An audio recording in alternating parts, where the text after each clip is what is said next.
haweeney ka qayb galisay xafladda meherka wiilkeeda ayaa madasha arooska ku ooysay kadib markii ay ogaatay in caruusada ay tahay gabadheeda oo waa hore ka luntay. dhacdadan waxay ka dhacday dalka Shiinaha gobolka Jiangsu.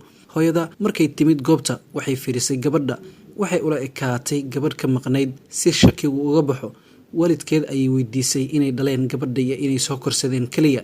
qoyska gabadha oo la yaabay su'aasha waxay u sheegeen inay sanado ka hor wadada dhinaceeda ka heleen, kadibna ay gabadhooda oo kale ay ka dhigteen. markii aroosadu ay maqashay sheekada, ilin ayaa ka timid. waxay doonaysay inay wax badan ka ogaato waalidkeeda. waxay tilmaamtay in la kulanka hooyadeed ay uga farxad badan tahay maalinteeda. waxaa bilowday weji kale. aroosadu waxay ka warwarsaneyd guurka walaalkeed ka weyn, balse hooyada ayaa sheegtay in caruuskaba ay soo korsatay kaliya. haweeneyda waxay sheegtay inay wiilka soo korsatay kadib markii ay lumisay dhammaan rajooyinkii dib u helidda gabadheeda oo ay raadinaysay sanado badan.